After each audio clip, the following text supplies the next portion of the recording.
yes, it's pretty safe if inside the classroom and also outside.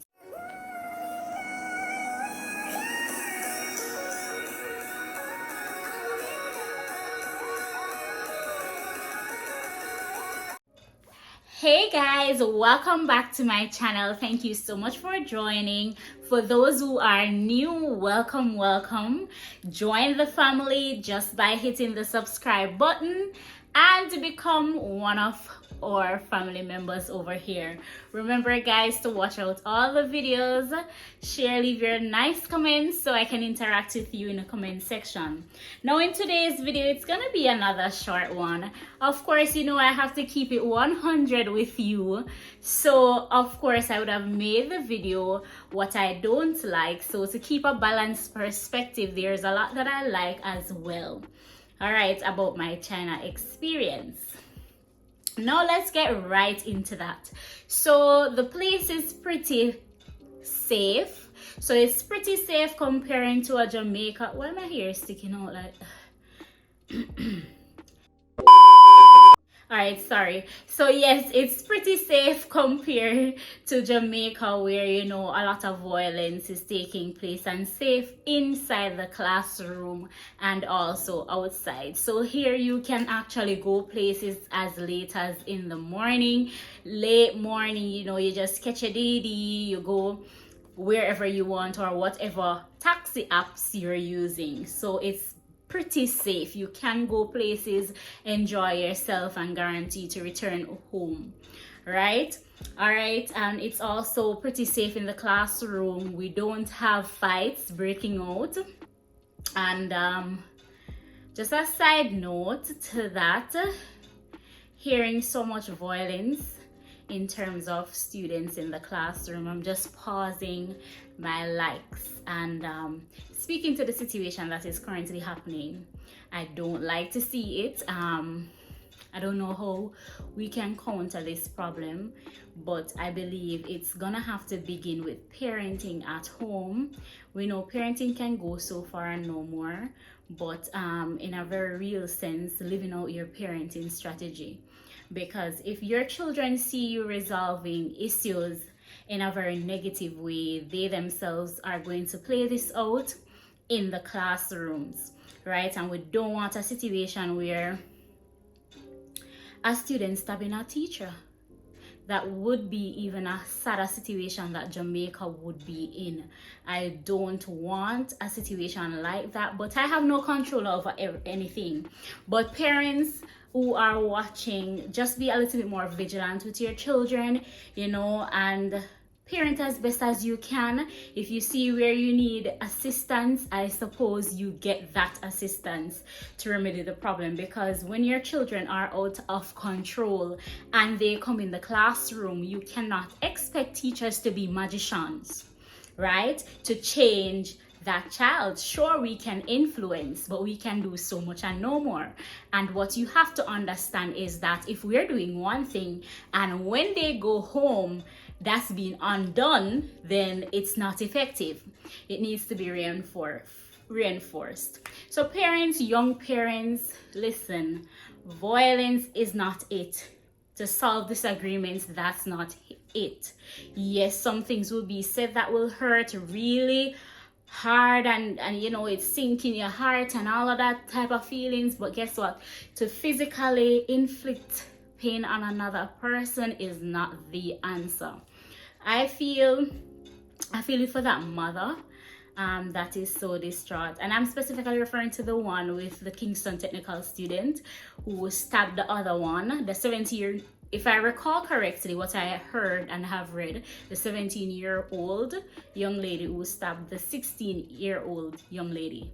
And it's just a sad situation, because you know, we shouldn't go to these means in terms of conflict resolution.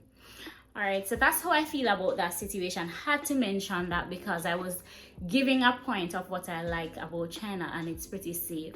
So in a classroom setting, I don't feel threatened. I don't think I've ever felt threatened when I was teaching in Jamaica.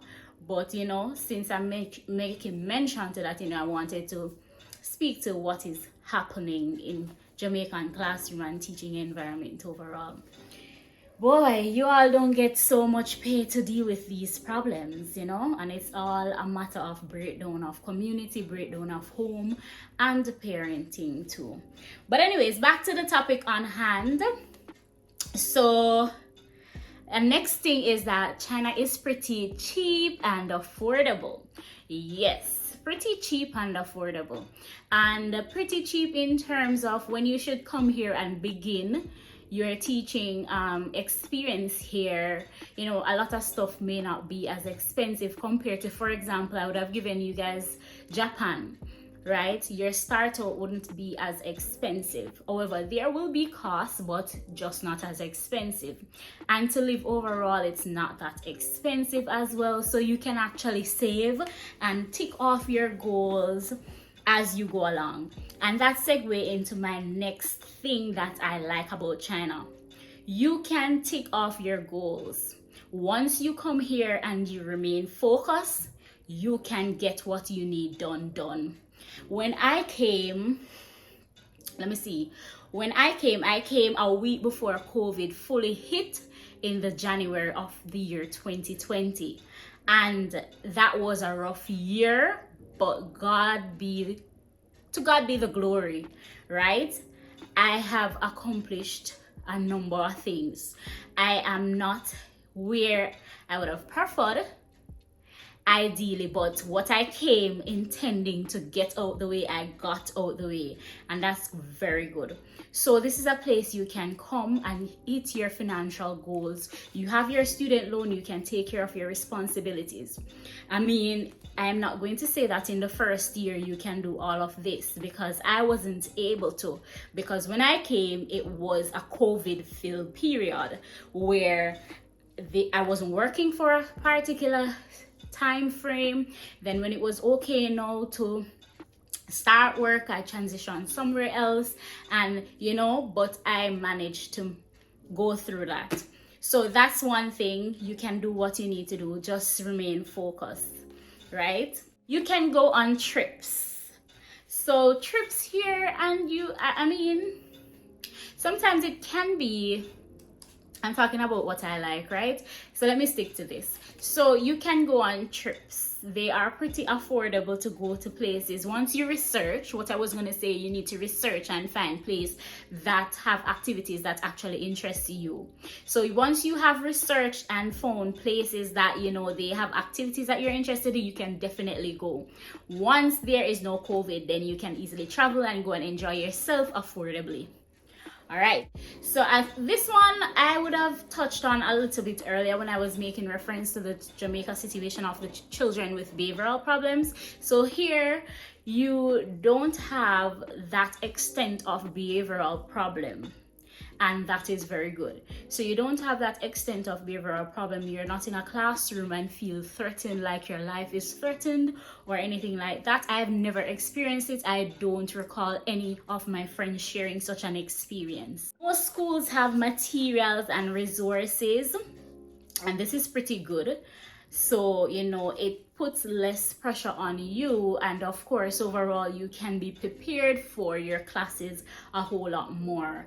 And this helps to make the environment a little bit more smoother, less pressure for you, the teacher. So guys, I'm an entrepreneur by heart, and I think by blood, because I was always doing something entrepreneurial. So a breaking transmission for those who have not followed me on Instagram, Facebook, or TikTok, please go ahead and do so. Now you can use my name, Tasheena Johnson, on Instagram and TikTok and Facebook. You can also use smiley_Tash on Instagram and on TikTok as well. Also, I do have business pages because, like I mentioned, I'm an entrepreneur by heart. Is it here or here? one of the two places. Right, so you can support my business page that I sell clothing items at TK Couture JA on Instagram. We do have some affordable fits, and you can go ahead and check them out to see what you'd like. Send a DM and we'll definitely respond. Now, I'm also what you'd refer to as an Amway IBO, so I do actually I'm able to provide you with those products that you may love. And even if you're interested in trying, you can definitely reach out to me. Anyways, all right, back to the point. So we were talking about things I like about my China experience. Yes, and the point I was making is that I'm an entrepreneur by heart. So here is the perfect place to know, you can get some things to get a business started, and that is very good. And I do source items for persons as well, so this is even perfect. Here you'll meet people from various backgrounds, various cultures, so you find that you have an enriched culture, and this is dependent on where you are, because some places are not as populated with foreigners and you may feel alone there. But if you are anywhere where there are foreigners, you will meet persons and you will meet people from different backgrounds. So this segue in another point that, trust me, this place will teach you a lot about people, how they are, how they interact, how they operate, everything. I wouldn't even say once you're a people person or anything, but overall, once you're interacting, your perspective on people overall will become a little broadened, because you now see them in a context of not being home and how they interact and all of that. So you learn a bit more about people. All right, so what I like is that we have two applications called WeChat and Alipay. On these you have mini applications as well. These are pretty comprehensive. You can use them to make payments for services or goods, and this is awesome because this eliminates you having to carry around cash. So it's not paperless environment, but this more than anything removes a lot of paper and coins being taken out. And I was happy about this because as soon as I was immersed here, I didn't want to hold any paper money, I didn't want to hold any coins unless I needed and had to. So that is pretty good, and you can buy your grocery just in the comfort of your home, and it gets delivered to you. Buy food, clothing items you may order, any other miscellaneous items, you can order that. So, and also with this is the flexibility that late time at night you can go ahead and place order for food items if you're feeling peckish. You get me? So you have this convenience, right? And it comes right at your door.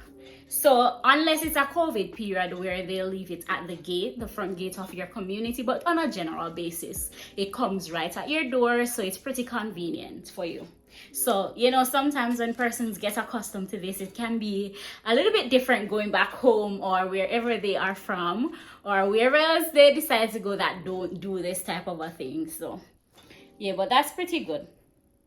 I think a lot of places are getting to the point of delivering things at home as well.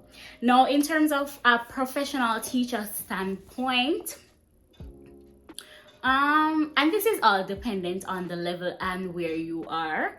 Sometimes the workload is not, let me see. In a general sense, compared to Jamaica, for example, and probably Western countries, the workload is not as heavy. It's not very heavy, and you feel like you have to take home work. That aspect of having to take home work after work doesn't exist here, at least from my experiences. I don't have to take home work because I've had office hours to take care of those additional tasks that I would need, for example, grading papers or doing different administrative aspect to your teaching duty.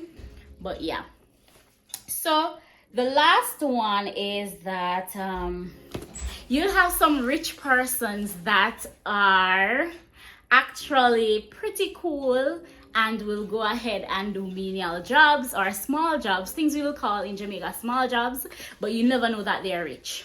So you do have those persons, and that's pretty cool, you know, because they don't want to stay home and get bored or anything like that. Anyways, there you have it. These are some of the things I like about my China experience. So if you like the video, go ahead and subscribe, like, comment, share, and tell a friend to come on over and join the family. All right, bye.